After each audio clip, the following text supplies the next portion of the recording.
بسم اللہ الرحمن الرحیم۔ السلام علیکم ناظرین کرام، ہندوستان میں شیعوں کی ہر سطح پر ایک روشن اور باوقار تاریخ رہی ہے۔ ہندوستانی تہذیب کی تعمیر اور ترقی میں سب سے بڑا کردار ادا کیا ہے۔ بہت سے شیعہ رہنما، مفکر، فقیہ، ادیب اور شاعر ہندوستانی سیاست میں انمٹ نقوش چھوڑے ہیں۔ سماجی، فکری اور ادبی تاریخ نے دفاع میں بھی اہم کردار ادا کیا ہے۔ انگریزوں کے قبضے کے خلاف ہندوستانی سرزمین پر اہل تشیع ہندوستان کی آزادی کے لیے جدوجہد اور قربانیوں کی علامت بن گئے تھے۔ شیعوں نے ہندوستان میں 4 ملک قائم کیے، جن میں سے 3 جنوب میں العدل شیعہ اور اس کا دارالحکومت بیجوڑ، قطب شیعہ اور اس کا دارالحکومت احمد نگر، چوتھی ریاست شمال میں قائم ہوئی اور مشرقی ہندوستان جو کہ احد کی ریاست ہے۔ اس کے حکمرانوں نے فیض آباد کو اپنا دارالحکومت بنایا، پھر دارالحکومت لکھنؤ منتقل ہوا۔ اس ریاست نے تقریباً 134 سال حکومت کی، کیونکہ اس کی حکمرانی 1722 سے 1856 عیسوی تک جاری رہی۔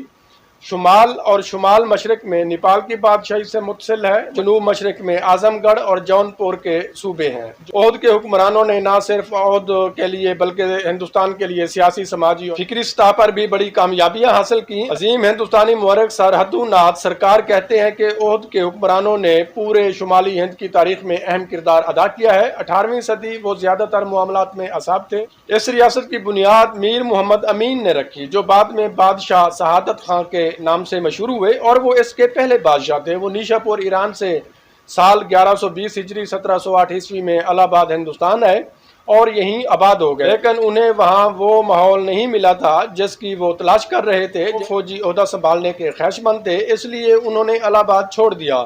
دہلی کے لیے 1713 جس نے اس کے لیے شہرت اور شان کے دروازے کھولے۔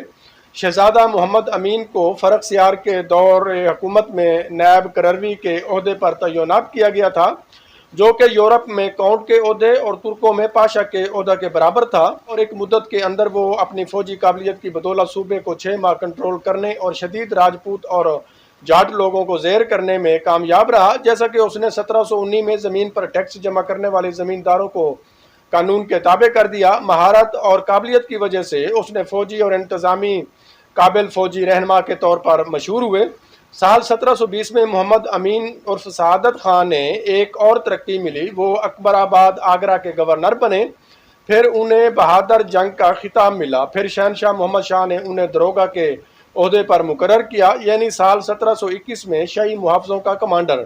اس تاریخ کے 1 سال بعد محمد امین سعادت خان شیعہ سلطنت اودھ کے پہلے حکمران اور صوبہ گورکھپور کے فوجدار بنے۔ وہ تحریک کو ختم کرنے میں بھی کامیاب رہے۔ لکھنؤ کے نافرمان شیخوں نے تلاوی کے رہنما موہن سنگھ کو قتل کر کے متضاد نسلوں اور فرقوں کو منتشر کر دیا، اور اس کے اور اودھ کے باشندوں کے درمیان منصفانہ تصفیہ ہو گیا۔ اودھ بھگونت سنگھ ریاست کر جہان آباد میں افراتفری اور فساد برپا کر رہا تھا، اس لیے سعادت خان اس کے پاس گیا اور اسے ختم کر کے ریاست کے تمام حصوں میں سیکورٹی بحال کر دی۔ 1737 سعادت خان مراٹھوں کے ایک خوفناک شکست دینے میں کامیاب ہو گئے۔ اس جنگ میں سعادت خان کو ٹانگ میں شدید زخم ہے، لیکن وہ درد کے باوجود لڑتا رہا۔ اس بہادر لیڈر کا انجام 1739 میں کرنال کی جنگ میں ہوا، جب نادر شاہ نے لاہور شہر پر قبضہ کر لیا تھا۔ اودھ کی طرف سے شاہی حکم پر ایک مکمل فوج کی سربراہی میں 30,000 گھوڑ سوار، توپ خانہ اور بڑی تعداد میں جنگی مشینیں شامل تھیں، جو اودھ سے کرنال تک کا طویل اور مشکل فاصلہ 1 ماہ میں 450 میل کا فاصلہ طے کیا۔ اس سے پہلے فوج کرنال پہنچ گئی، اور جب وہ شہنشاہ سے جنگی منصوبوں پر بات کر رہا تھا کہ وہ استعمال کرے گا، اسے معلوم ہوا کہ فارسیوں نے حملہ کر دیا ہے۔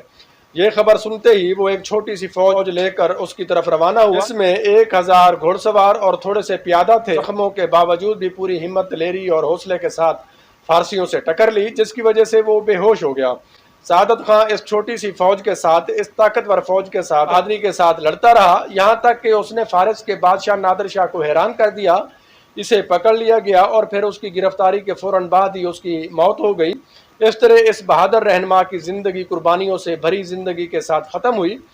عظیم ہندوستانی مورخ سر ہدو ناتھ سرکار سعادت خان کی جرأت اور ہندوستان کو مستحکم کرنے اور اس کی سرزمین کے دفاع میں ان کے عظیم سیاسی کردار کے بارے میں کہتے ہیں کہ سعادت خان کی جرأت مراٹھا کو شکست دینے میں، جب انہوں نے باجی راؤ کی فوج پر حملہ کیا، وہ مراٹھا جن کا مقابلہ کرنے میں کوئی بھی کمانڈر کامیاب نہیں ہو سکا تھا۔ ساتھ ہی اس نے کرنال کے میدان جنگ میں